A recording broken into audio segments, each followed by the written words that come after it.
Hoje é mais uma sessão daquelas que nós estamos a tentar iniciar aqui, de uma forma mais rotinada, sobre as diferentes áreas de trabalho, não é? Ou de investigação que temos cá. Estamos lá a fazer para vós e é convosco que temos que trabalhar. E é importante que vocês vão transmitir isso aos vossos colegas, porque, se calhar, de uma forma muito simples, conseguem aqui ser trabalhados temas que não vão ter oportunidade de os ouvir noutros sítios e que podem não estar a aproveitá-los. Por exemplo, a semana é uma área de economia, esta semana está a área de ambiente, a semana passada foi a área de alimentar, há de vir análises forenses, que é a área das bioanalíticas, e portanto isto é uma... vai-se trabalhando, mas estamos a tentar trabalhar convosco, mas para isso é preciso vocês aderirem à atividade e às ações, porque senão não faz sentido. Por isso peço que aqueles que estão vão transmitindo aos colegas desta realidade. Vocês não têm aulas à quarta-feira à tarde com um propósito, que é o propósito de aprendermos de outra maneira, de falar das coisas de outra forma, de ciência e de outras temáticas, e por isso era importante a vossa adesão. Espero que passem essa informação aos colegas e espero que gostem de mais uma atividade. A atividade da semana passada foi muito bem conseguida, sobre a sustentabilidade ambiental. Alimentar. A professora Olga esteve no cerne dela, portanto também tentou aqui gerir e trazer um comentário. Espero que eles gostem também da atividade sobre risco, que vai ser aqui trabalhada convosco pela professora Isabela, a qual já agradeço muito. Muito obrigada. Muito obrigada, eu agradeço muito o convite, é uma honra poder estar aqui convosco e poder interagir convosco. Isto não vai ser uma sessão só daqui para aí, vai ser de vocês para mim também. O risco é uma área transversal e diz respeito a tudo o que fazemos na vida. Antes disso, eu vou-me só apresentar. Eu há muitos anos sou da terceira fornada de Engenharia do Ambiente, numa altura em que ninguém sabia bem o que era Engenharia do Ambiente. Tive uma grande dificuldade com os meus pais em convencer que isto existia e que ia de ser alguma coisa. Depois, por razões da vida, fui parar aos Estados Unidos e tirei o primeiro mestrado em riscos toxicológicos e resíduos perigosos.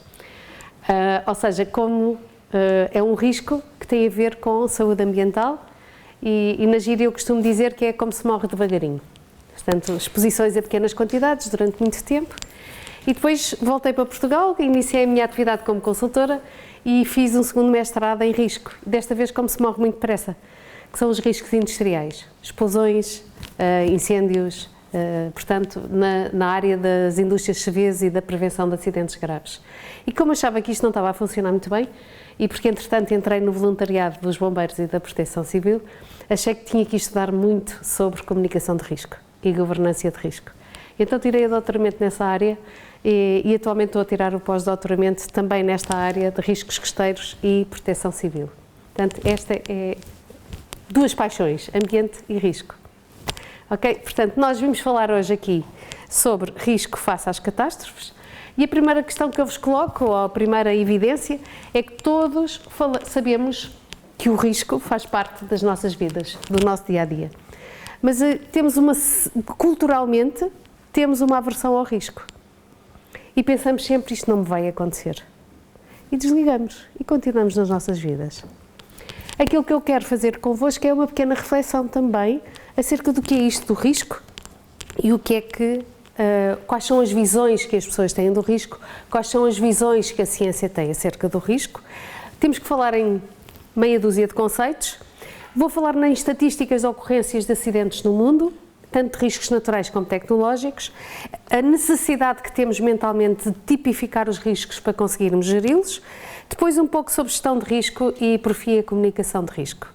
Dentro das visões das pessoas acerca do risco, o que é que nós pensamos quando falamos de risco e isto é para vocês começarem a pensar, o que sentimos quando falamos de risco, e vou pedir-vos ajuda nesta fase, que é, vamos medir a percepção de risco que temos aqui na sala. E para tal eu vou-vos convidar a irem a este site do Mentimeter com o vosso telemóvel, entram neste sítio, colocam o código e a pergunta é quais são os 3 principais riscos que mais o ou a preocupam.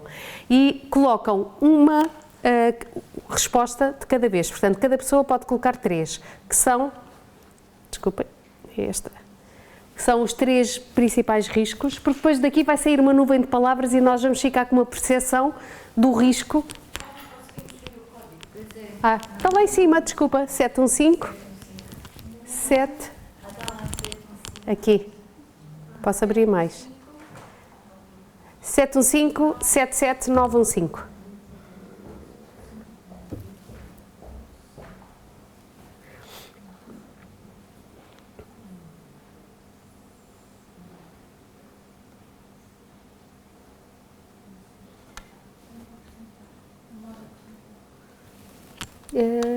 Onde é que é o modo de apresentar? Aqui? Ok. Mas a pergunta que aparece é o que é o mais parecido, não é? Mas eu queria que fosse a outra. Eu tenho 2, mas esta primeira é quais os 3 principais riscos que mais a preocupam. Não? O que é risco para si vai ser uma segunda. O que é o risco para si?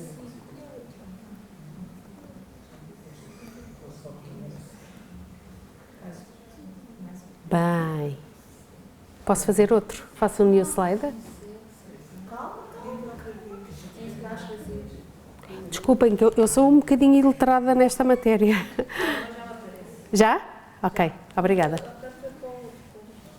Pois, se calhar, não... E eu não sei explicar porquê. Desculpem. Como? Vou já pôr.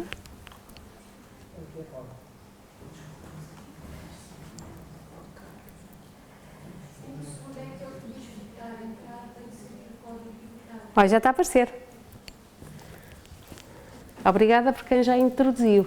E vamos ver qual é a nossa percepção de risco. Qual é o risco mais dominante que mais preocupa aqui na sala?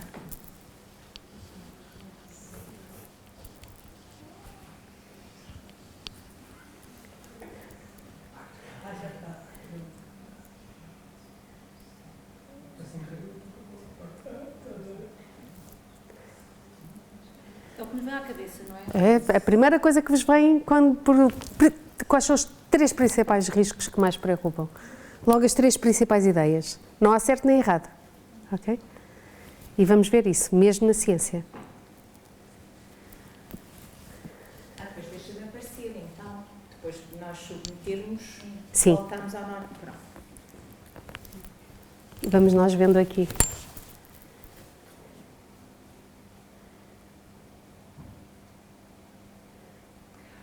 Então são aquilo que estamos a escrever. Exatamente. E a maior dimensão é a maior... É maior do que está. É o risco mais percepcionado, ou o risco que mais preocupa aqui na sala.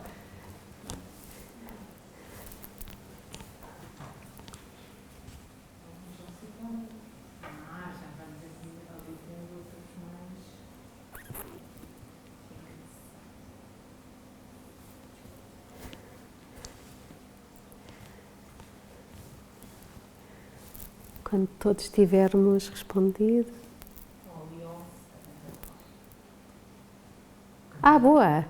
Eu não tinha reparado. Boa, boa. Ainda não fiz já, só que deve haver mais, porque só estou ali. Estamos 25, 26. Eu é que não entrei, por isso temos que ir.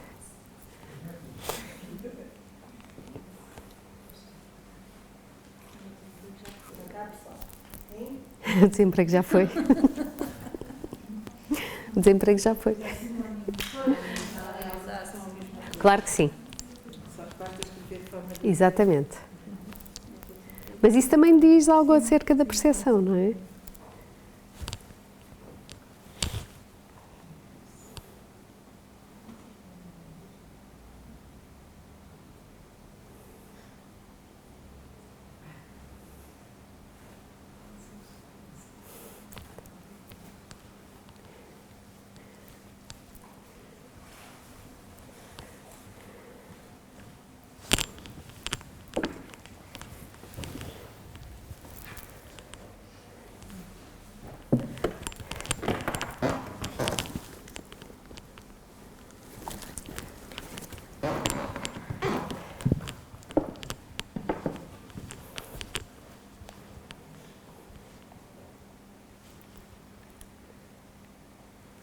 Está quase.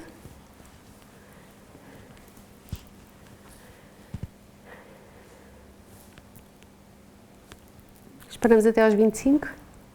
Não sei se o nosso colega está a responder, não. Então são 25 esta senhora, 24. Portanto, já estamos quase, só falta uma pessoa. Ok. Eu vou só tirar uma fotografia que é para daqui a bocadinho me lembrar. Ok, então nesta sala, neste grupo de pessoas, a percepção de risco de maior preocupação está associada à doença, ao desemprego, à guerra, à fome. E há ali realmente várias palavras que podem ser sinónimos. Portanto, temos guerras nucleares, poluição nuclear, doenças em vez de doença. Portanto, a doença é realmente aquilo que mais nos preocupa, parece, não é? Portanto, seria mais um risco realmente. Talvez até que possamos ter alguma influência, mais que o desemprego e que a guerra, não é? Ok, vamos continuar então.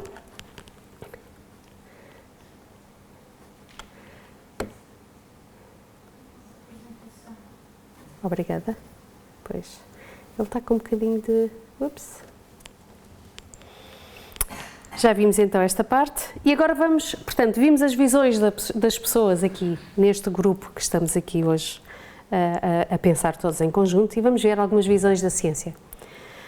E a ciência também, tal como nós, tem diferentes perspectivas de olhar uma mesma realidade, tal como nós aqui o demonstramos. Não são só as pessoas comuns, são também os cientistas que estudam esta área do risco. E vou-vos mostrar alguns autores que desenvolveram diversos estudos e definem risco de várias maneiras. Aqui estão listados alguns dos os que mais publicam e que são mais reconhecidos internacionalmente no risco. Também na percepção de risco há várias definições e há várias visões sobre este tema, assim como na comunicação e na governança de risco. Também na participação ativa e no conhecimento, tudo isto está relacionado, bem como na cultura de risco e na democracia deliberativa e também nas comunidades de prática. Isto é o resultado de uma análise de mais de 3.000 documentos, artigos científicos, e que permitem realmente ver que há diferentes visões e constatar esta realidade, que não são só os leigos ou as pessoas comuns, que têm diferentes visões sobre a mesma realidade, mas também os cientistas. Isto leva-nos a concluir que há uma ampla doutrina nos conceitos de risco, comunicação de risco e derivados, que temos instrumentos incipientes para transformar uma tomada de consciência numa postura ativa e numa cultura responsável e envolvida. Também uma constatação de que diversos conceitos e conhecimentos muitas vezes geram mais incertezas que convicções e talvez por isso tenhamos várias reações face a um risco e que é necessário clarificar o processo de comunicação e de governança de risco, criar umas metodologias de identificação de necessidades e também atores-chave nesta matéria, construir comunidades de prática em que possamos aprender com comunidades e com sociedades que estejam mais expostas ao risco e que tenham uma visão e uma ação colaborativa de viver face ao risco, e é necessário também desenvolver uma participação ativa, uma governança e uma cultura de risco e, acima de tudo, é fundamental esclarecermos e refletirmos sobre todos estes aspectos. Uma definição de risco diz que o risco é uma aplicação estruturada do conhecimento para o desconhecido. Isto é, nós temos um conhecimento adquirido, mas quando estamos a pensar no risco, estamos a fazer viagens ao futuro. Quando queremos gerir o risco, vamos imaginar o que é que pode acontecer daqui a uns tempos, daqui a uma hora, daqui a um dia, daqui a um mês, daqui a um ano, daqui a 10, 5 anos. E isto compreende também a necessidade de haverem várias disciplinas que trabalhem colaborativamente, mas que cada uma tem uma visão e uma abordagem ao risco. E vou-vos mostrar vários exemplos. Por exemplo, a antropologia vê o risco como um fenómeno cultural, mas vê e fala sobre isto. A sociologia já vê o risco como um fenómeno social. Por sua vez, a economia vê o risco como um fenómeno de decisão, enquanto o direito vê o risco como uma falha de conduta e um fenómeno judicial. Por sua vez, a psicologia vê o risco como um fenómeno comportamental e cognitivo, a linguística como um conceito, a história como uma história, a arte como um fenómeno emocional, a religião como um ato de fé, a filosofia como um fenómeno problemático. Mas todas elas estão interrelacionadas. Todos nós temos um bocadinho de cada uma destas matérias e de cada uma destas ciências e compomos a nossa visão sobre o risco. Podemos ir interagindo? Tudo? Não faltava aí assim engenharia ou a tecnologia? Pode. Está a faltar aqui tudo. Claro que sim. Isto é um estudo que foi desenvolvido pelo Altus e foi o único até agora, numa ampla estudo que eu fiz, que se atreveu a definir desta forma. Mas todos nós, aliás, cada um de nós aqui pode ter a sua visão como nós já vimos. E aquilo que eu vos quero dizer também, e é uma frase já muito antiga, do século XIX, é que a ciência não é um facto que possa representar a verdade absoluta. E esta frase é muito engraçada porque vem também compor o nosso raciocínio nesta sessão. Assim como uma casa é feita de tijolos, a ciência é feita de factos, mas, assim como uma pilha de tijolos não é uma casa, um amontoado de factos não é ciência. Portanto, a ciência vai para além de tudo isto. E vamos ver alguns conceitos. E aqui vou-vos pedir então para irem à segunda parte do Mentimeter e definirem o que é risco para vocês. Risco é, e não é preciso ser muito complicado, complexo. Basta... Desculpem, agora é este. Já começaram a responder, boa. Ai.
Isto deve ter outra página, não deve?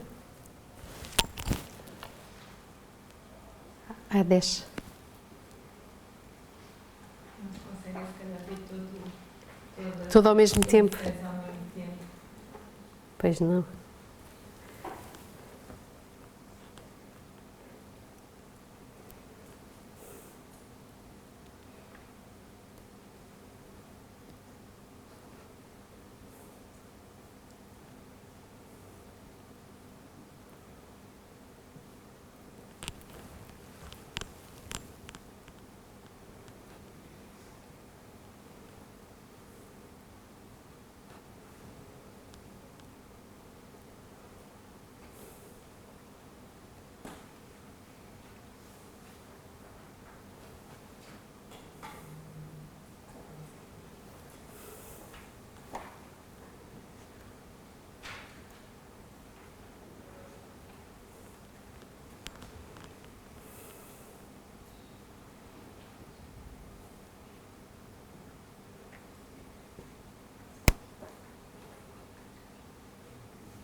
Já temos imensas definições.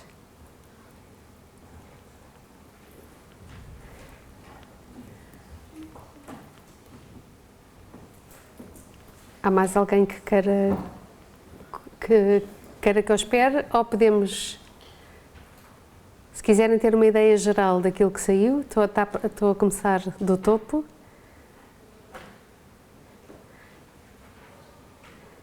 Medo, desconhecido, algo que venha a acontecer, probabilidade de algo acontecer, probabilidade de perigo, acontecimento que pode trazer perigo. Portanto, temos sempre o perigo associado, o medo, o desconhecido, o inesperado, o desconforto. Estão contentes? Ok. Não há certos nem errados. E agora vamos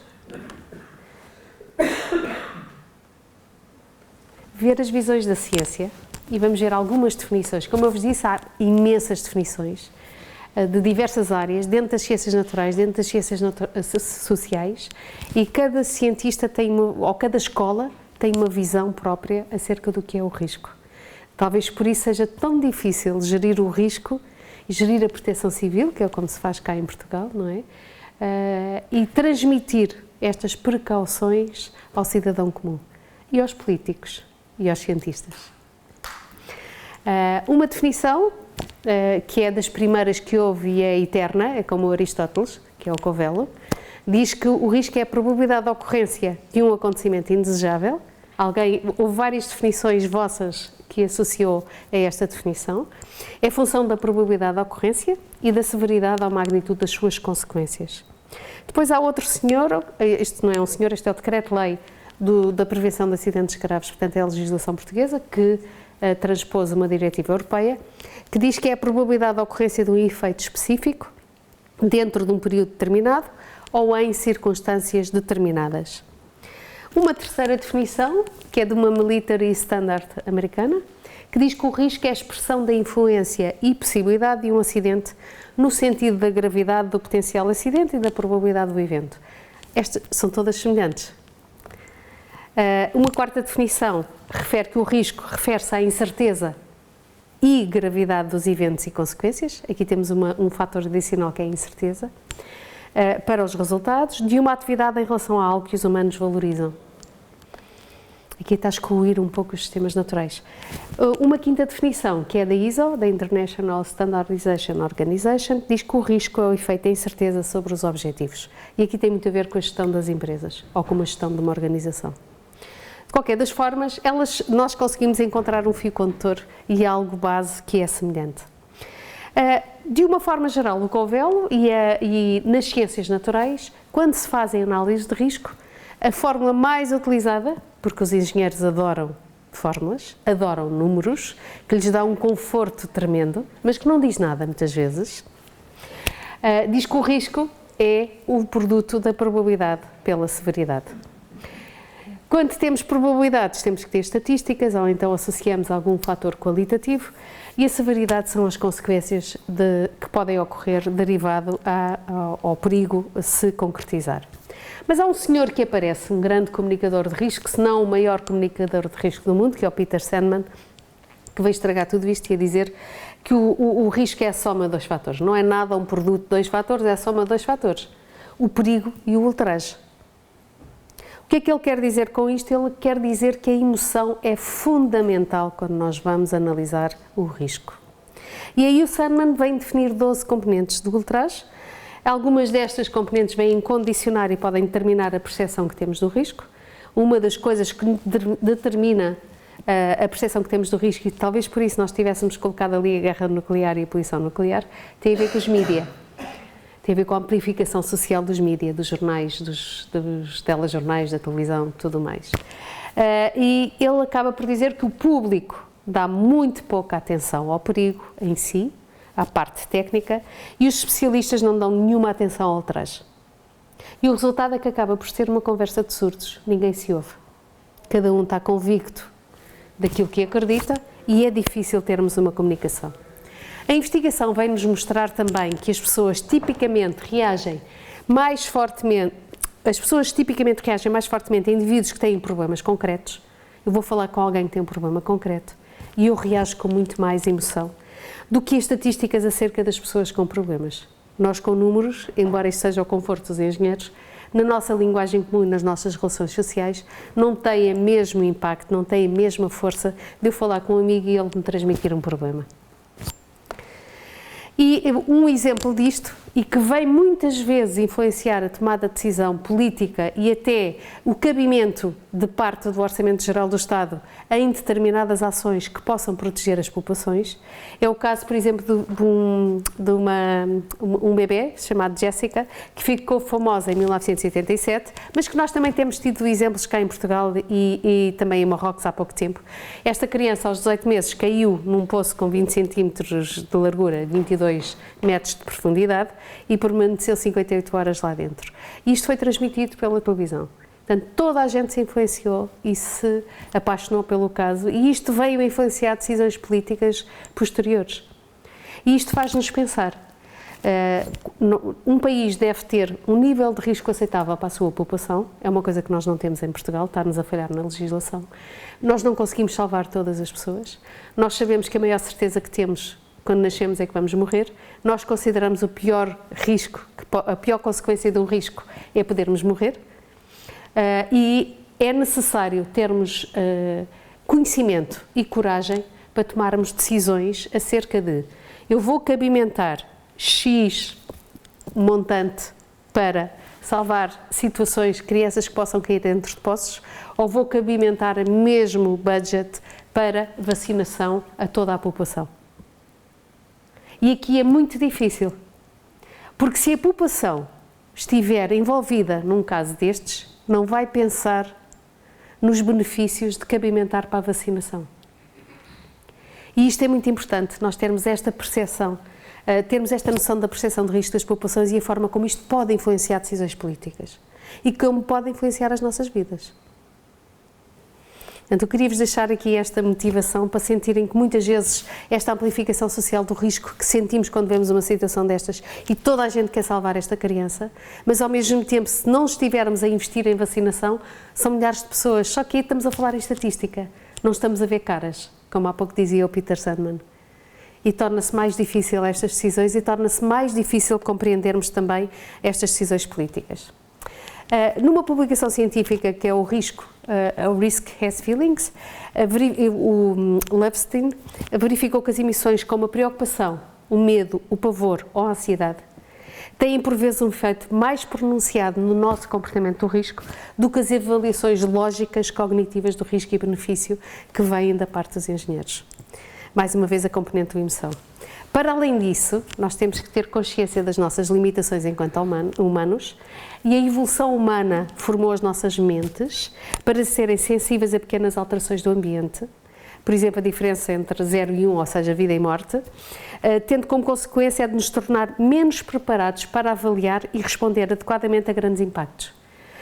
Alguns autores referem este fenómeno como insensibilidade numérica, mais uma vez o sentimento que se sobrepõe à estatística. E isto é importante porque é realmente uma limitação cognitiva. E vai-nos também ajudar a pensar porque é que temos que colocar o conhecimento em pequenas caixas.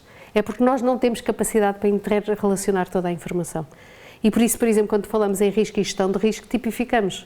E vamos chamar a uns riscos naturais, a outros tecnológicos, a outros mistos, e depois podemos inventar outras caixinhas ainda. Mas na realidade isto está tudo interligado. Mas é uma forma para respondermos às nossas limitações cognitivas. Mas quero que tenham esta noção de que não guardem o vosso conhecimento em caixinhas. O conhecimento é interdisciplinar, é multidisciplinar, ele não acaba na ciência que estamos a estudar. Ele está sempre interrelacionado. Todo o mundo é sistémico e todo o conhecimento é sistémico. Alguns autores referem que as estatísticas são seres humanos cujas lágrimas secaram, porque não têm as emoções. E também devemos estar atentos a esta situação. Um grande cientista social que estudou a percepção do risco, que é o Slovic, coloca a questão de como podemos colocar novas lágrimas nas informações e assim transmitir os sentimentos que são necessários para a tomada de decisão racional. Por exemplo, nas alterações climáticas, que têm uma dimensão global, sistémica, e é difícil a percebermos onde é que elas começam e onde é que elas acabam, porque estão interrelacionadas. Nós não podemos dizer começam aqui e acabam ali. Não, isto é um todo. E temos que esticar o cérebro para conseguirmos ter esta concepção. Outras características dos riscos é que eles são complexos, eles são interdisciplinares, eles têm difícil caracterização, muitas vezes são globais, como as alterações climáticas, e são invisíveis. Eu, se tiver uma radiação nuclear, a radiação nuclear não tem cor. Como dizia um grande comunicador de risco, era muito mais fácil se ela fosse cor-de-rosa, porque a gente via. Assim não estamos, são invisíveis. Então como é que determinamos isto? Só com aparelhinhos. Quando foi o desastre de Fukushima, no Japão, em 2011, que começou com um sismo, depois um tsunami e depois o acidente nuclear, em que houve uma falsa comunicação de risco, uma falsa transmissão de segurança às populações, as mães, para deixarem as crianças ir à escola, adquiriram dosímetros e punham no fato das crianças, não acreditavam nas autoridades. E só assim permitiram que os seus filhos fossem à escola. Portanto, isto é uma forma de lidarmos e gerirmos o risco e de protegermos aqueles que são nossos. O risco também é uma antecipação do futuro, como alguém também referiu há pouco numa das definições, e é necessário nós construirmos ferramentas de preparação para lidar com acontecimentos cujo nosso maior objetivo é que nunca aconteçam. Isto torna outra dificuldade na gestão do risco. Imaginem a Câmara de Beja, que vai investir na prevenção do risco. Se tiver sucesso, ela nunca vai ver o resultado. Ok? Então, como é que vão justificar que, em vez de construir uma escola, um hospital, uma estrada, investiram em algo que não se vê? E isto pode colocar em causa a própria reeleição do decisor. E isto, como é que se dá a volta a isto? Pela percepção que as pessoas possam ter da importância que é nós prevenirmos e sabermos que, se não acontecer, foi o nosso maior sucesso. E então, chegamos à conclusão que percepções diferentes entre os profissionais e as pessoas comuns, o público com concepção do risco abrangente e multidimensional, com uma forte componente emocional, gera um potencial conflito que é necessário conciliar e onde temos que gerar compromissos. Por sua vez, esta dicotomia sentimento versus racionalidade está na base de diferentes percepções e fortes convicções que temos acerca do risco. Mesmo fortes convicções. Eu fiz um inquérito na altura que fiz o doutoramento e fiz à população de Setúbal, porque Setúbal tem várias indústrias, se vê-se que são aquelas com maior grau de perigosidade pelas substâncias perigosas que lá contêm. Portanto, tem um potencial enorme de provocar um acidente grave com uma área de influência muito elevada. E consultei várias pessoas. Posso-vos dizer que um comandante dos bombeiros, e fazia duas perguntas: vive numa área de risco? Trabalha numa área de risco? Interrogação. E havia um bombeiro que vivia e trabalhava em Setúbal, a poucos metros da casa do trabalho, e ele dizia: eu vivo numa zona segura, sem risco, e trabalho numa zona de risco. No mesmo questionário. Isto porque nós associamos emocionalmente a nossa casa ao sítio mais seguro que existe. Embora possa não ser, mas é a nossa percepção. E é a nossa aversão ao risco, porque nos cria desconforto, porque nos cria angústia pensar que vivemos numa zona que possa estar sujeita à manifestação de determinados perigos. Outra pergunta que eu perguntava é, na zona onde vive há risco de inundação? E várias pessoas me responderam: não, eu vivo no 6º andar. Não está errado, é a percepção. Mas isto quer nos dizer que nós não estamos a preparar as pessoas para terem uma percepção de risco mais adequada. Portanto, é necessário, isto é uma área de trabalho engraçada, que vocês também podem aplicar nas vossas atividades e nas vossas áreas de investigação e de preparação científica.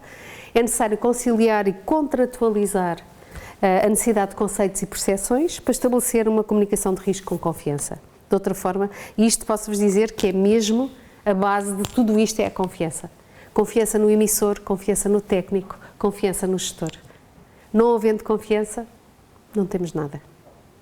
E vamos ver alguns conceitos que é necessário para depois continuar nesta sessão. Ora, quando falamos em gestão de risco, falamos em prevenção, mitigação e preparação. Mas há uma diferença, tudo parece semelhante e sinónimo. A prevenção está associada a medidas tomadas para evitar a ocorrência de um evento, evitando os danos negativos. Por sua vez, a mitigação são medidas tomadas antes da ocorrência para minimizar os seus efeitos, tem a ver mais com uma gestão imediata. E a preparação são as medidas tomadas de antecipação de um desastre para assegurar que ações apropriadas e efetivas são tomadas após o evento.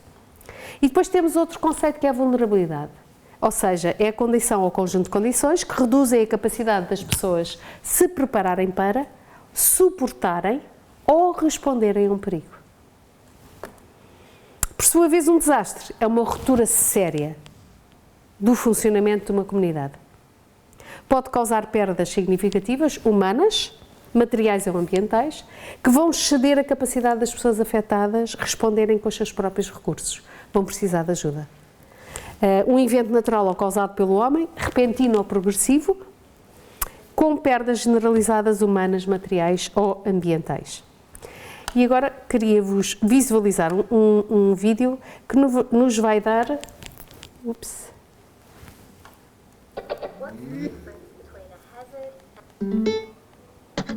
Question? Apparently not. There appears to be some confusion between the two. A hazard can be identified as anything which can cause harm. Hazard é perigo. Portanto, estamos a ver a diferença entre perigo e risco. E isto é importante porque durante muito tempo eu própria fazia confusão com os termos, especialmente na tradução. Porque nós traduzimos para português estes conceitos e por vezes mal traduzidos.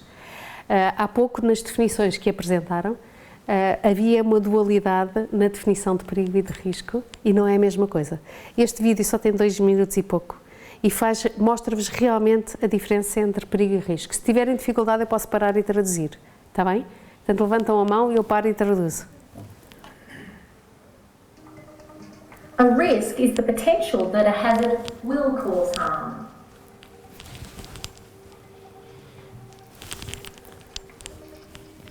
This ladder is a hazard.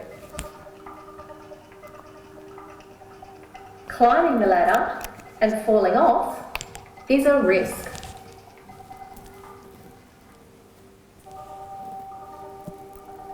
This plane is a hazard.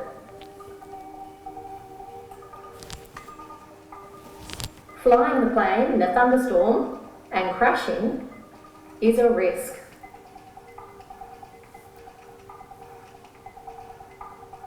This hammer is a hazard. Using it and injuring oneself is a risk.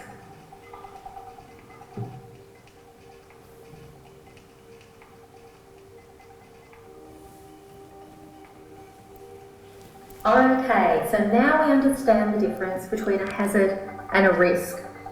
How then do we assess the specific risk that a hazard poses?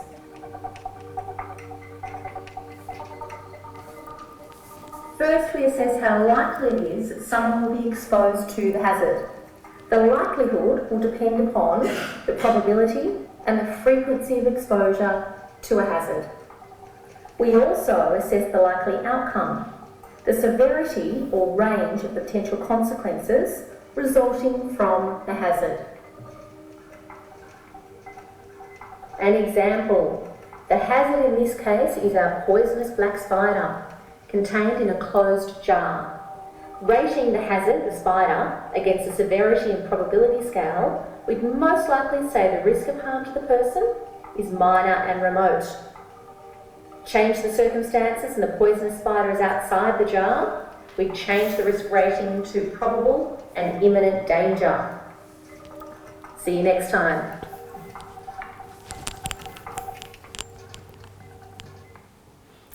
Ficou claro para vocês a diferença entre perigo e risco? Portanto, uma situação de perigo é algo que está associado ao potencial de causar um risco. Mas ele só causa um risco se houver condições para isso. Nesta segunda parte, contendo a aranha dentro daquele copo, é uma medida de gestão de risco. Portanto, eu estou a conter o perigo. e estou a reduzir a probabilidade de ocorrência do risco. Ok? Não é difícil.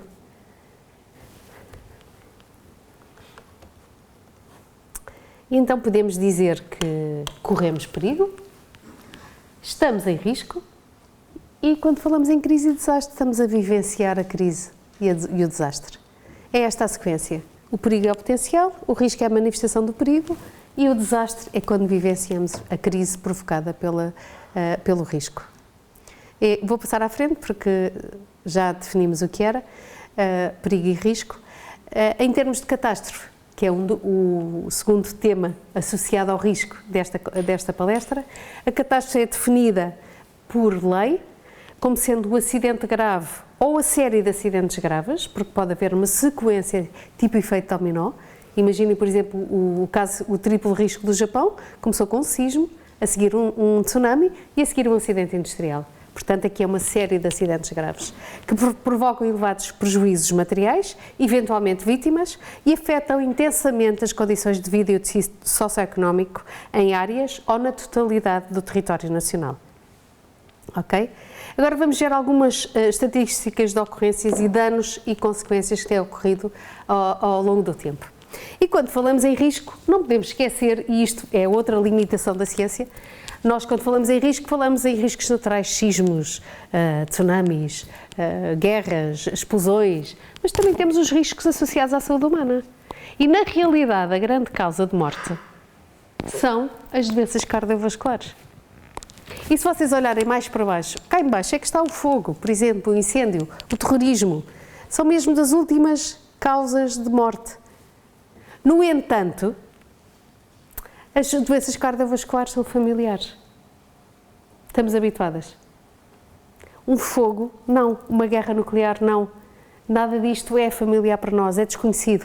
E isso são componentes do ultraje, são os tais componentes do ultraje que vão influenciar as nossas emoções e que nos vão orientar e pressionar para as fortes percepções que temos acerca de determinados riscos.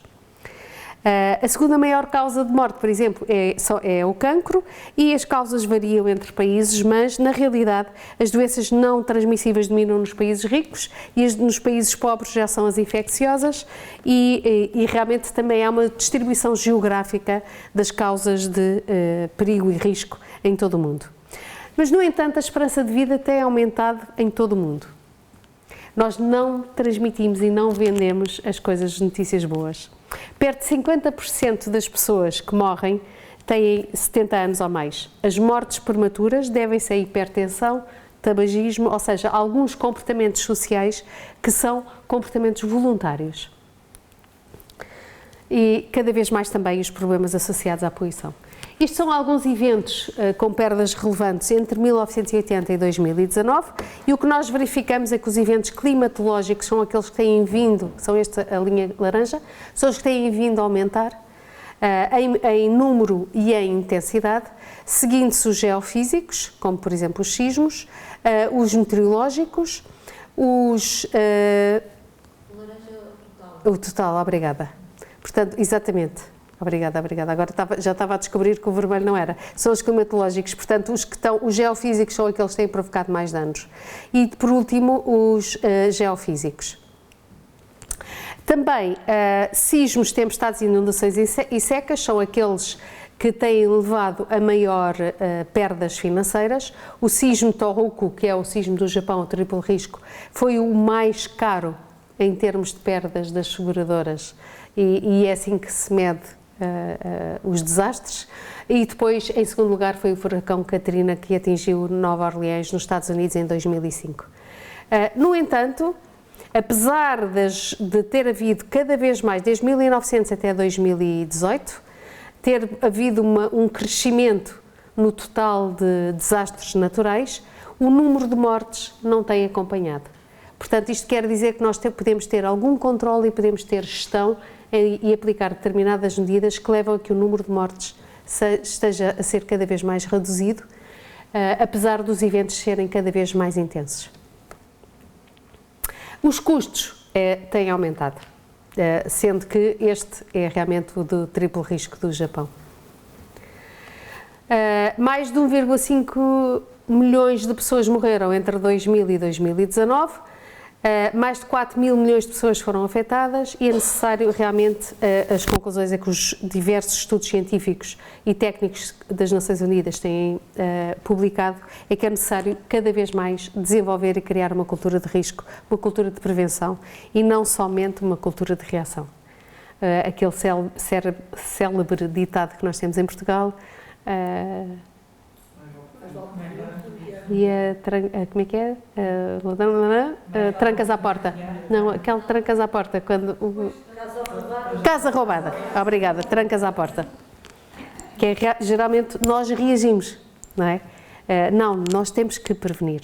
E sabemos que dentro do ciclo da emergência, que é prevenção, resposta e recuperação, 1 euro na prevenção equivale a 7 euros na resposta. Portanto, é barato, vale a pena. É só uma questão cultural.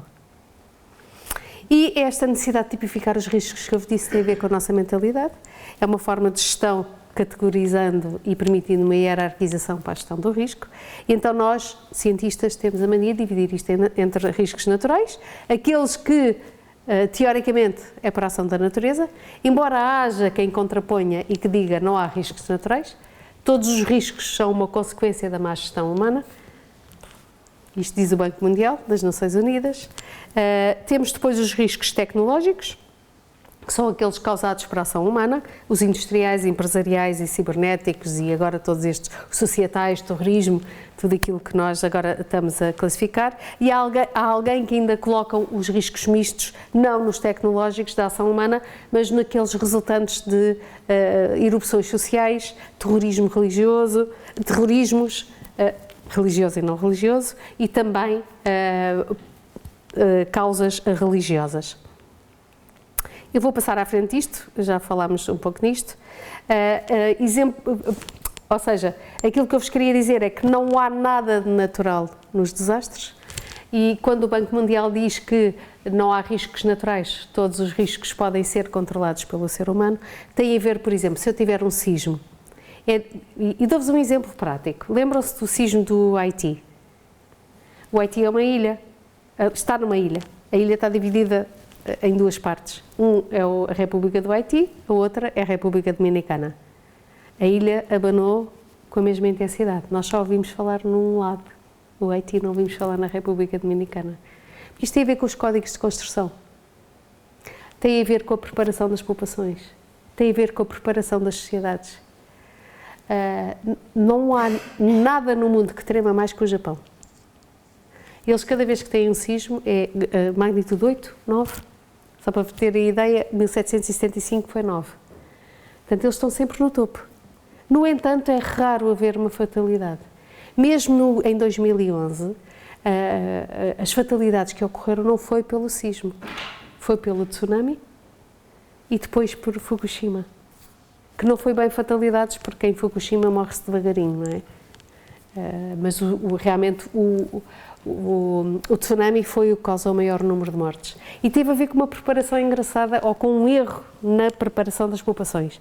As populações estavam preparadas para que o tempo entre a ocorrência do sismo e a ocorrência do tsunami fossem 20 minutos. Então tudo subiu para um sítio alto, passaram 20 minutos, começaram a descer. E o tsunami ocorreu aos 40 minutos. Portanto, foi uma preparação que existia numa sociedade que está preparada para gerir o risco, mas que esta diferença entre os 20 e os 40 minutos foi fatal. Portanto, mesmo em sociedades preparadas, às vezes há esta dificuldade. Mas isto para vos dizer que realmente a gestão é muito importante e a preparação também. Ora bem, nesta gestão de risco, as ações podem realmente salvar vidas e salvar a economia e a estrutura social de uma comunidade. As decisões antecipadas podem tornar-nos mais resilientes. O que é ser resiliente? É termos capacidade de gerir as nossas vidas após termos sofrido um grande impacto, um grande desastre. É voltar à situação original antes do desastre. Sociedades menos preparadas e economicamente mais desfavorecidas vão ter imensa dificuldade em acontecer isso. Vejam isto como se fosse uma mola. A gente puxa a mola e a resiliência, depois, quando largamos a mola, ela voltar ao estado original. Uma sociedade que não esteja preparada e que não tenha uma capacidade económica e social e até mesmo coesa socialmente, não consegue retomar a vida ao ponto antes da ocorrência do desastre. E daí a resiliência ser tão importante e está associada à maior vulnerabilidade. Menor resiliência, maior vulnerabilidade das populações. E mais uma vez é necessária esta cultura de prevenção e de segurança. E é obrigatório pensarmos que a geografia não é um destino. E o exemplo foi o caso do Japão que eu vos dei.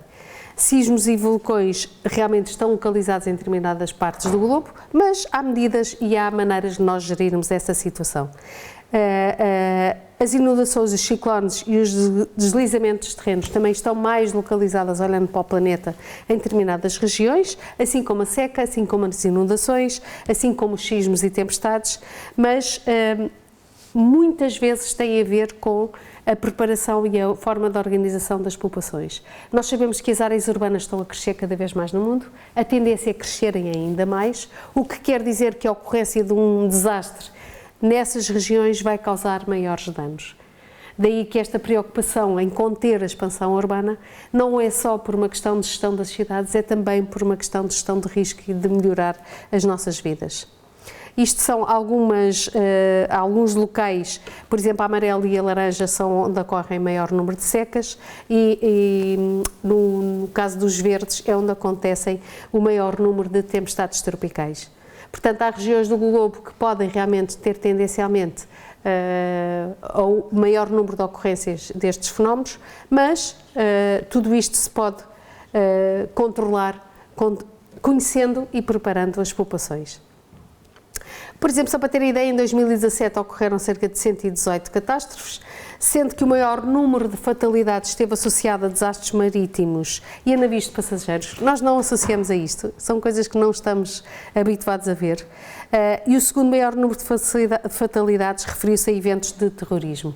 Também é uma coisa que nós não associamos muito bem, porque não temos essa percepção e por vezes também os mídias têm influência na forma como nos informam ou como nós também deixamos nos influenciar. Quero-vos deixar aqui também e agora isto já tem muito a ver connosco e com Portugal, não à parte dos riscos naturais, temos os riscos tecnológicos e temos um decreto-lei que faz uma transposição de uma diretiva Seveso que fala na prevenção de acidentes graves. E esta diretiva é engraçada porque aprende com o erro. É uma diretiva que está constantemente a retroalimentar-se de acordo com os relatórios de segurança que são feitos cada vez que há um acidente. Ela começou em 1982, foi transposta para o direito interno em 87, com a diretiva Seveso 1, depois com a ocorrência de acidentes como, por exemplo, Bhopal, na Índia, ela foi alimentada e teve uma nova edição, depois com um acidente muito grave que houve em Toulouse, em França, em 2003, se calhar vocês são muito novinhos para se lembrarem, mas foi uma fábrica de nitrato de amónio em que causou grandes fatalidades com uma área de influência, também permitiu, e mais uma vez a diretiva foi influenciada e atualizada, e a ocorrência de outros acidentes leva a que se faça que as lições aprendidas sejam vertidas na lei e ela vá melhorando cada vez mais. Nós atualmente temos diversos estabelecimentos Seveso. Este é um exemplo de uma fábrica abaixo de indústria química na Alemanha que não foi há muito tempo, foi em 2016, causou um acidente grave. Esta é a representação, por exemplo, de todos os estabelecimentos Seveso, embora este seja em 2013, com certeza haverá mais, mas os pontinhos que possamos adicionar aqui não tira a mancha da distribuição geográfica. O que nós podemos verificar é que na Europa é nesta região onde se verificam a maior localização e concentração, que é a grande região industrial da Europa. Em Portugal nós podemos ver que é junto às áreas urbanas e junto ao litoral, onde há maior número de população. E, portanto, é algo que temos que ter em conta também para gerir no nosso país e que é necessário realmente fazê-lo e que não estamos a gerir muito bem. São várias as tipologias, estas indústrias são estudadas para 3 tipos de cenário: toxicidade, porque geralmente quando ocorre uma explosão ou um incêndio sai uma nuvem tóxica. Devem-se ter lembrado, já vos vou mostrar 2 casos que ocorreram em 2017, na região de Setúbal. A explosividade também pode ocorrer com a sobrepressão, pode causar danos humanos, materiais e ambientais, e depois causar a nuvem tóxica, e em terceira, radiação térmica provocada por incêndios, que também nos provoca determinados danos e também vai causar nuvens e também vai causar nuvens tóxicas. Estes são, temos cerca de 178 estabelecimentos de limpeza em Portugal. Eles estão divididos em nível superior de perigosidade e nível inferior, de acordo com o quantitativo. Isto é uma polémica enorme que existe na União Europeia e em Portugal também, porque há os defensores que dizem não há superior ou inferior, é tudo perigoso, e há aqueles que dizem não, eu prefiro, e então eu quero ser inferior, tenho menos obrigações legais, e então, por exemplo, imaginem que se o teto é 900, colocam 850 toneladas do produto e depois colocam o resto em cisternas ao lado, e acabamos por ter na mesma a perigosidade, mas é um truquezinho, um bocadinho à português, de não ter as maiores preocupações. Isto tudo começou em 76 com um acidente, casa roubada, trancas à porta, em Seveso, na Itália, em que houve realmente uma explosão num reator de uma unidade industrial e levou à libertação de dioxinas, e que teve um efeito continuado no tempo. Muito tempo que houve efeitos. O solo ficou estéril, não era possível fazer culturas, a saúde das pessoas ficou seriamente afetada, além de ter havido um elevado número de fatalidades. Depois, em 1984, foi o acidente de Bhopal, na Índia, também com um acidente industrial, em que foi uma grande área envolvida. As pessoas não sabiam o que era aquilo, as pessoas não estavam preparadas e ficaram intoxicadas, e umas morreram muito depressa, outras mais devagar ao longo do tempo. Em Lamego, em 2017, houve uma explosão numa fábrica de pirotecnia, também com vários danos materiais e de vidas humanas. Depois, também em 2017, que foi um ano farto em acidentes industriais, houve em Setúbal na Sapec Química e houve também em Setúbal na Sapec Agro. Aqui a nuvem tóxica, este estudo de caso fez-nos pensar muito bem. Talvez o primeiro que nos fez pensar nisto foi o caso da legionela em Vila Franca de Xira, não sei se lembram, em que realmente foi uma nuvem, mas foi com legionela, portanto, origem bacteriológica, um risco biológico, devido a uma unidade industrial que não tinha feito o seu trabalho de casa no local onde fazia a refrigeração do ar da unidade. No entanto, esta empresa tinha, isto é engraçado também por este detalhe, as empresas subcontratam laboratórios certificados para fazerem regularmente as análises e cumprir a legislação. E a empresa julgou que estava a delegar a responsabilidade porque estava a pagar um serviço a um laboratório certificado. Não estava. E embora o laboratório certificado estivesse a fazer análises, não as fez as colheitas no sítio que deveria. E o resultado foi que daquele reator de ar-condicionado e de distribuição de ar saiu uma nuvem que levou a quilómetros e levou a uma quantidade de fatalidades e de danos nas vidas das pessoas que viviam ali, e muito tempo a tentar descobrir o que era. Pelas Nações Unidas ou pela Organização Mundial de Saúde, foi o pior caso de legionela do mundo.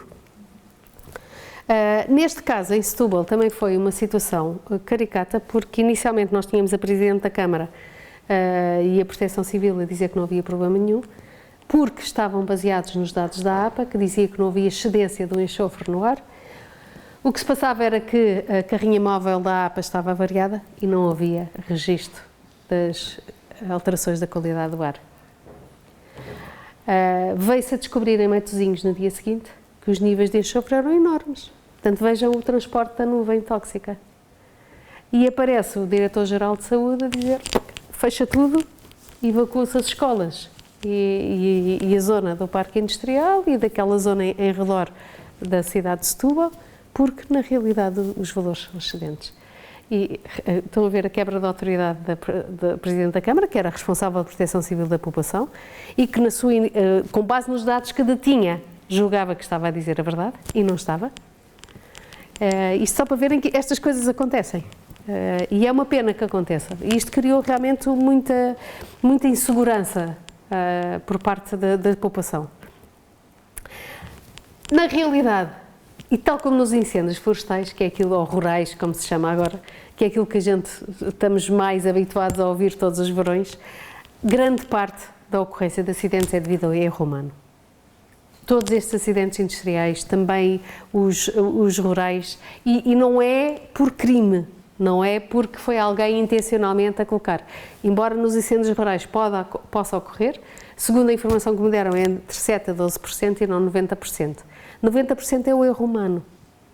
É que, por exemplo, nos incêndios rurais, a pior coisa que se podemos dizer a um agricultor é não vá trabalhar.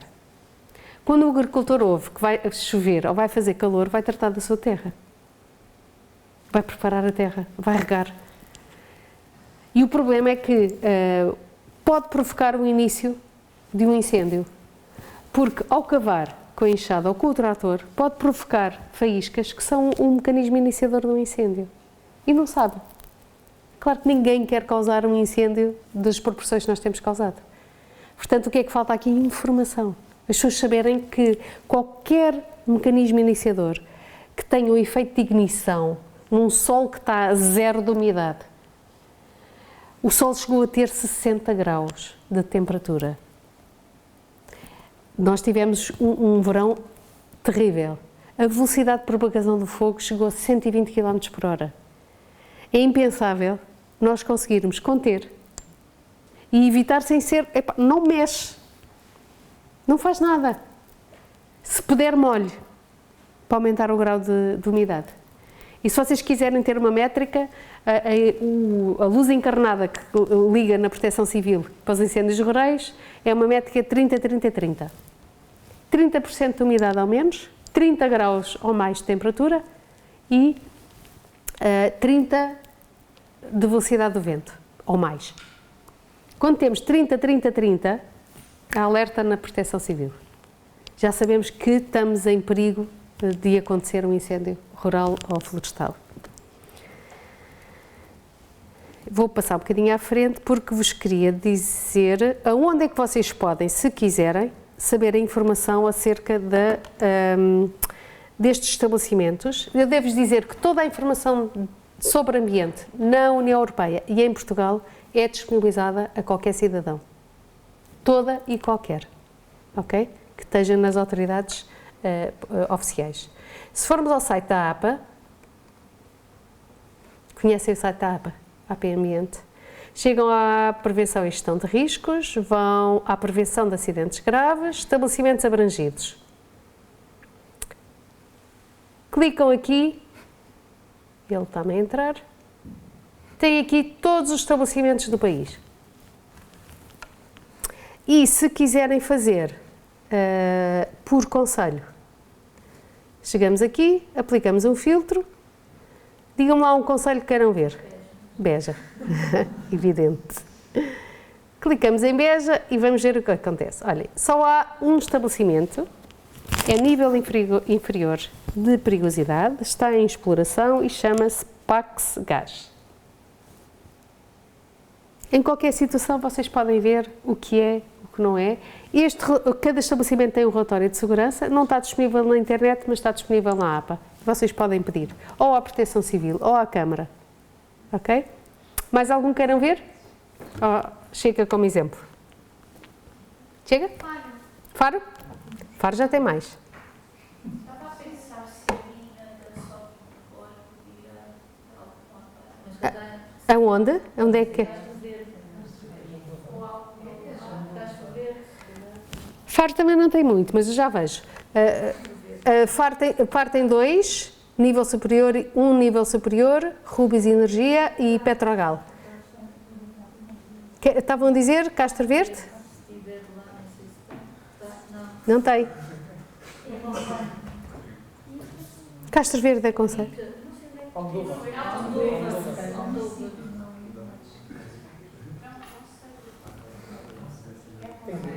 Não tem. Não. Porque isso se calhar são só indústrias. São só indústrias Seveso. Ou seja, uma indústria Seveso é uma indústria que tem nas suas instalações um quantitativo de matérias perigosas.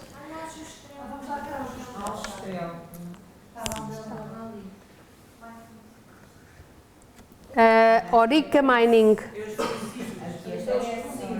E a nível superior. Sines vai explodir. Ok. Sines é distrito de Setúbal. O distrito de Setúbal, se não estou em erro, é o mais explosivo. Apanha Setúbal e...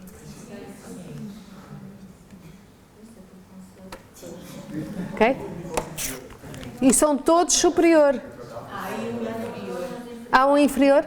Há dois, pois há.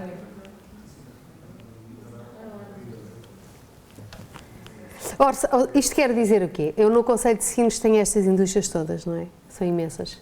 Quer dizer que eu tenho um risco acrescido, que é o risco do efeito dominó, em que um acidente numa das indústrias possa provocar, ser um mecanismo iniciador de acidentes em indústrias que estejam nos seus arredores. Estamos bem? Podemos continuar? Obrigada.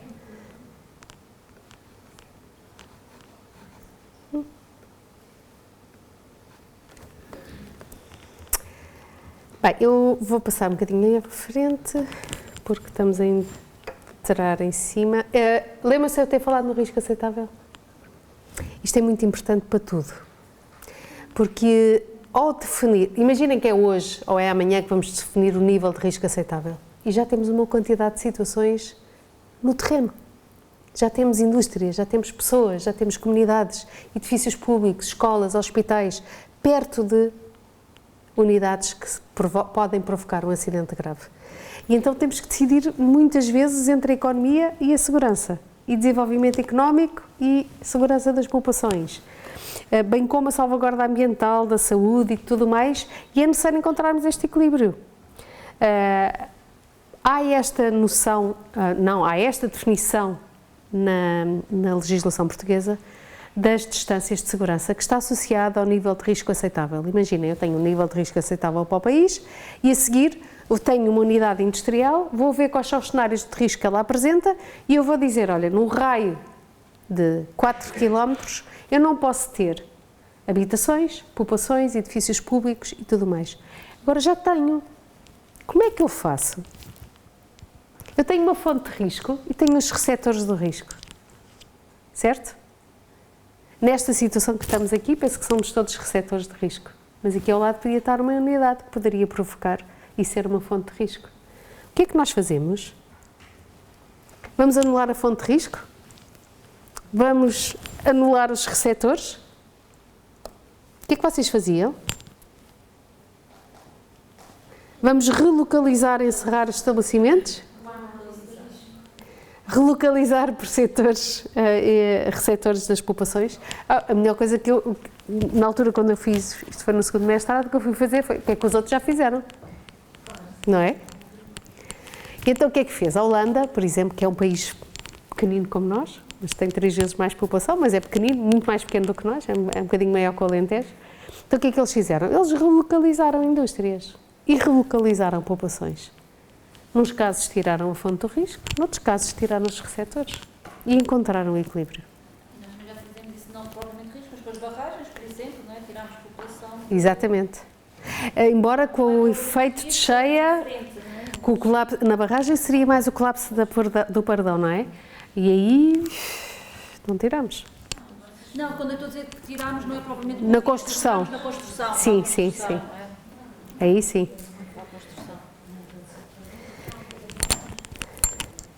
Mas é algo que temos que fazer, não é? E depois temos outra coisa, é que ao definirmos isto, a nossa propriedade pode ser alterada.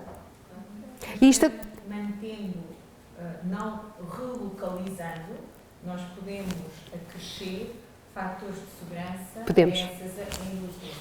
Podemos. Há outras hipóteses, não eliminamos totalmente o risco, mas podemos melhorar alguma coisa sem relocalizar, sem fazer alterações, porque isso economicamente é verdade. pode não ser... É verdade. Eu vou dar um exemplo. Fazível.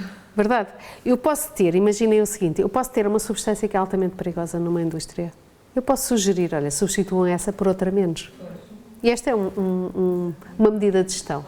Ou posso dizer, em vez de terem 900 toneladas, sigam a política do just in time. Reduzam a quantitativo que está armazenado. E isto também existe e é uma medida de gestão e não é tão difícil. E não pode não colocar em perigo a própria viabilidade económica do negócio, que também é importante. Mas atenção que quando definirmos o nível de risco e definirmos as distâncias de segurança que vão entrar nos PDMs, ok? Câmaras ou municípios, territórios que já tenham indústrias de cerezo, vão delimitar áreas buffer em que não vai ser possível construir. E se a minha habitação lá tiver, vou estar em Sarilhos. E isto acontece, por exemplo, em Inglaterra, Holanda, França. Está-me a faltar um, que eu estudei estes 3. O que eles fazem é, eu vou comprar uma propriedade, uma casa, dão-me uma carta de risco. Eu sei o risco que eu estou a comprar. O meu prémio de seguro está associado ao risco que eu estou a comprar. O meu crédito à habitação vai ter uma taxa de juro que vai ter em conta o risco que eu estou a comprar. Portanto, isto é tudo uma forma de gerirmos um país que é muito mais do que aquilo que a gente aparentemente possa pensar, não é? Vai mexer com muita coisa. Ok. Eu queria só, antes de acabar, desculpem lá, vou saltar isto, porque queria chegar aqui a uma parte que eu acho que vai ser mais interessante, talvez para vocês. Na gestão do risco já falámos de uma forma geral. Talvez esta apresentação vos seja útil em termos de gestão de risco. É mais uma das Nações Unidas. Ups. Já começo do aqui. Ok. Vou começar do princípio. Hundreds of disasters. Oi. Desculpem. Hundreds of disasters happen every year. We can't always prevent them from happening, but we can limit the scale of devastation, which is where disaster risk reduction, DRR for short, comes into play. So here are 10 things you should know about DRR.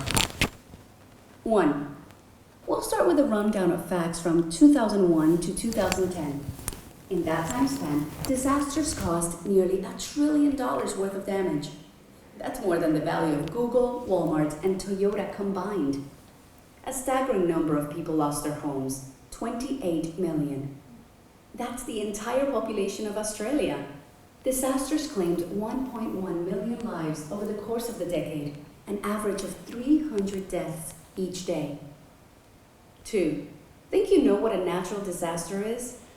Surprise, there's really no such thing as a natural disaster, only natural hazards, like floods, earthquakes, and tsunamis, or man-made hazards, like riots and conflicts. Our vulnerability to these hazards determines their impact. Simply put, disaster risk equals hazard times vulnerability. 3.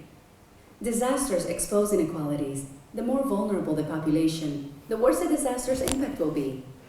When an earthquake strikes a poor country, more deaths and more economic losses will likely occur than when it hits a rich country. And in any country hit by a disaster, the most vulnerable and excluded suffer most. 4. DRR means managing disasters, which requires managing risks with different tools. Hard interventions include protecting buildings and infrastructure. Soft interventions include education and training. These tools are part of a broader initiative to make communities more resilient by ensuring they have more capacity to cope with a range of threats, from environmental to socioeconomic. 5. The approach taken to address one disaster may unexpectedly lead to further disasters. For example, you may grow more rice to alleviate malnutrition, but rice requires heavy irrigation and mosquitoes breed in standing water, which can lead to more malaria cases. 6. Disaster response needs to involve local people. Communities have a wealth of valuable skills and knowledge to offer. Working closely with local people helps them develop the skills needed to handle future disasters, like rebuilding homes or search and rescue. 7. DRR can help create positive change. It can make communities more safe and secure, making it easier to focus on long-term development aims, like building hospitals and training teachers. 8. Caring about DRR also means caring about climate change. Increasingly unpredictable weather brings new challenges, like higher crop prices and conflict over natural resources. These challenges make it harder for communities to adapt, cope, and respond to risks. Helping people deal with climate change will support efforts to make disasters less destructive and disruptive. 9. DRR also needs to account for changes in how people live. For example, more people are living in cities, exposing them to a larger number of hazards, from diseases to gang violence to floods. 10. Disaster risk is everyone's business. Anyone working on development or aid responses needs to think about disaster risk to make sure their efforts don't end up putting more people at risk. Collaboration is also key. Organizations can achieve more by working with one another and with civil society groups. Visit www.goodpracticereview.org/DRR. Ok, escusamos de ter aqui a publicidade. Antes de acabarmos, esta é uma forma de termos medidas de redução de risco de desastre e que vem fazer uma súmula daquilo que fomos falando ao longo da palestra. A redução de risco de desastres é algo que está ao nível das Nações Unidas, tal como as alterações climáticas. E todas as câmaras e os municípios deste país, porque Portugal também subscreveu, comprometeram-se a implementar medidas de redução de risco de desastres. Não se ouve falar muito, porque poucas são aquelas que estão a dar informação e a dar atenção a este tema, por aquilo que eu vos disse, porque não se vê se tivermos sucesso. No entanto, é importante pensarmos nisto. Eu tinha a seguir mais 1h30 para falar, que era sobre comunicação de risco, poderá ficar para outra altura, mas é uma coisa que me apaixona também. Eu queria só que vocês dessem o vosso feedback e, se tivessem alguma questão, por favor, a colocassem para poder responder. Ou o que é que gostaram mais e menos? Pronto, se não tem questão... Eu só queria dar um exemplo. Força. Eu estive agora em Bordeaux, eles têm a vinha muito perto das populações. Então a vizinhança, portanto, a vila, desenvolveu uma aplicação no telemóvel, de acordo com as adegas, e sempre que eles fazem um tratamento na vinha, as pessoas recebem essa informação e sabem durante aquelas horas, ou não abrem janelas, ou não estão em casa. Muito isso bem. É feito pela comunidade, pelo bairro, não é? Excelente. Em conjunto com as empresas, com a indústria. Obrigada por ter dito isso, porque nós sabemos que todos os anos morrem imensos animais domésticos quando as câmaras fazem a desinfestação nos jardins. E é uma coisa básica. É uma coisa muito fácil. Exatamente. Põem lá a informação. Claro. Está toda a gente contente. Claro. Podem viver claro. as duas coisas em conjunto, não é? Porque tem benefícios. Exatamente.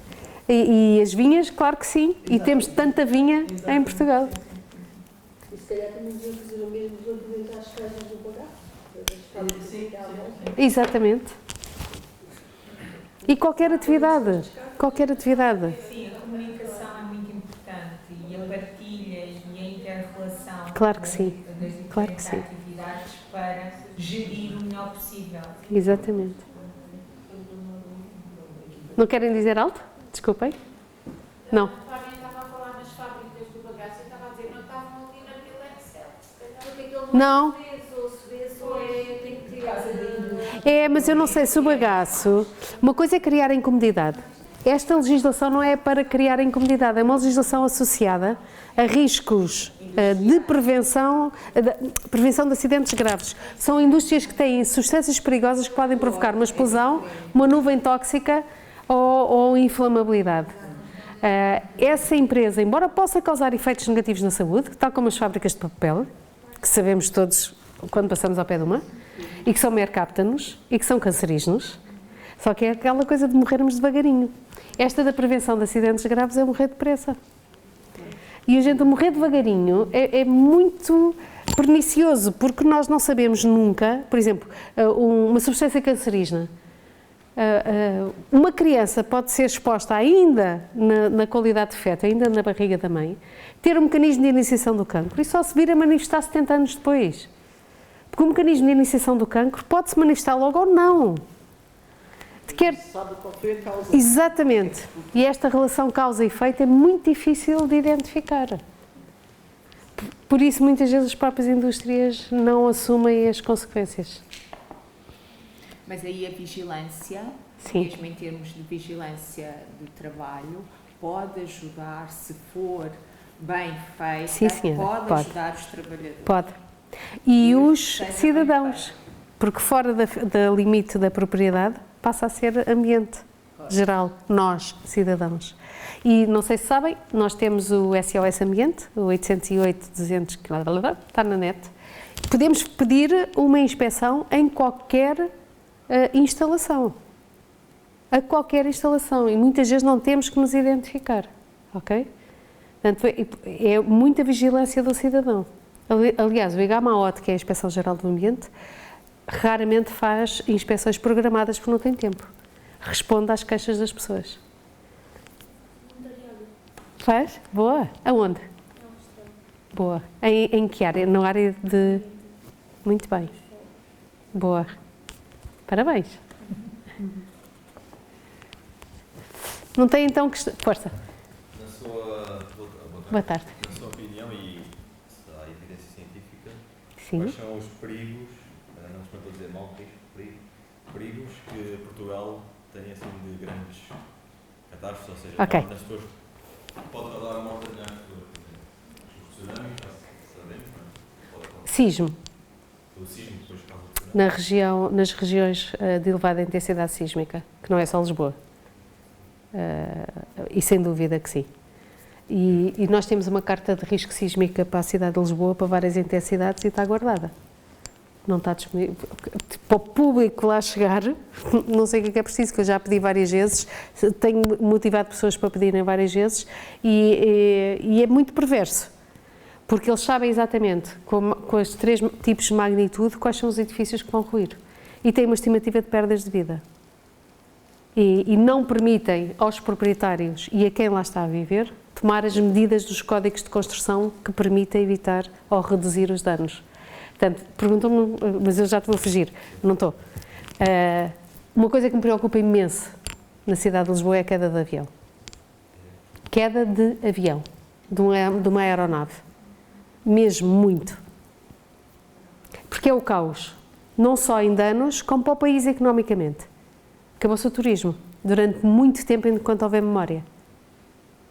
É irreversível isto. É mesmo uma coisa que me preocupa muito. Preocupa muito as indústrias de Seveso, porque também as estudei, e porque devido à ausência de um nível de risco aceitável e das distâncias de segurança, cada indústria é capaz de ter para aí 20 cenários de risco, para aí uns 5 graves, temos 178, os cenários sobrepõem-se, eu tenho zonas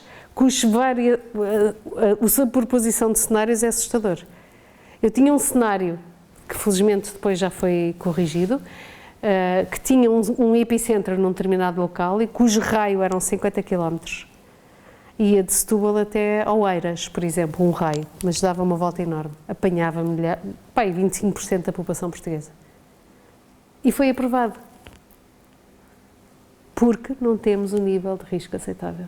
Não temos limite. Portanto, estamos a aprovar tudo. Eu penso que agora estão mais cuidadosos, mas isto preocupa-me. E a falta de cultura de segurança que temos. É tão fácil termos o mínimo.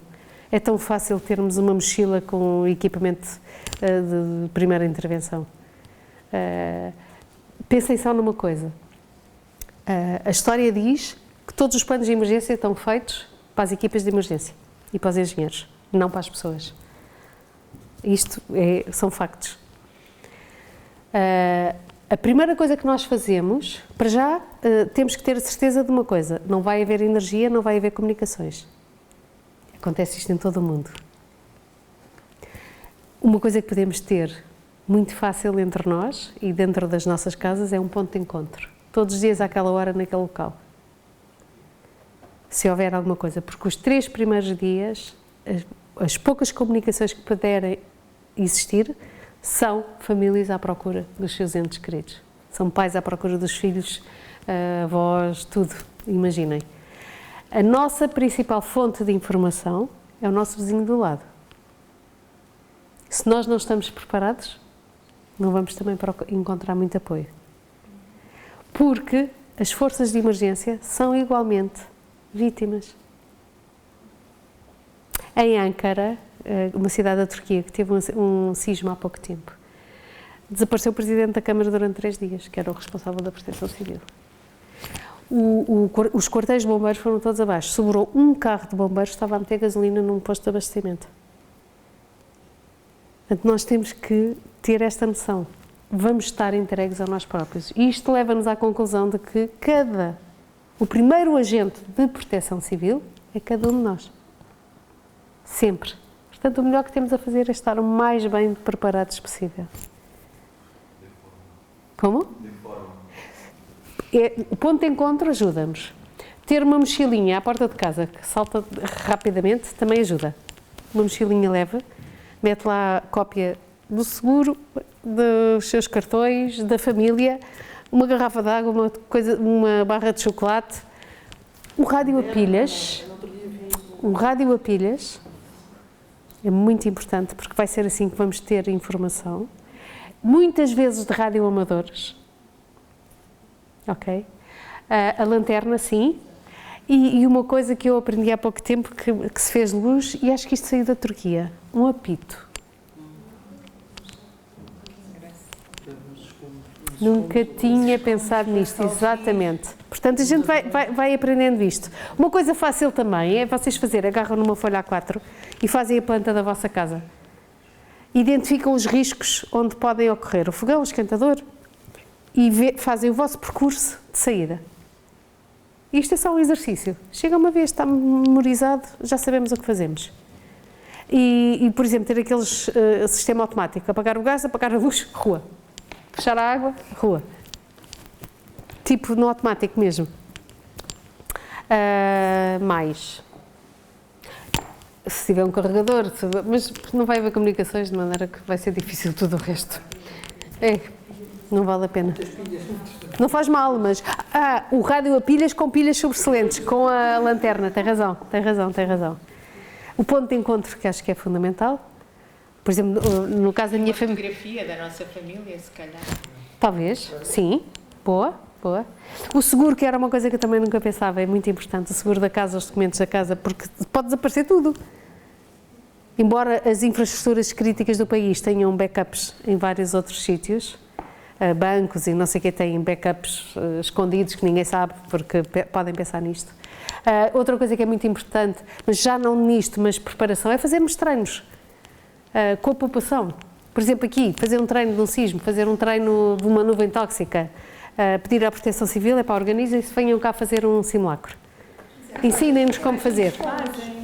Fazemos aqui muito porque se calhar é ali mais na estiga que fazem. Ok. Mas devia ser em todo lado. Notem que, olha, o pior acidente que houve, nunca imaginado, foi o World Trade Center, não foi? As Torres Gêmeas no 11 de setembro. Esse foi aquele cenário que nem nos filmes de ficção científica. Nunca ninguém imaginou. No entanto, a meia hora, salvaram-se 25 mil pessoas. Ok?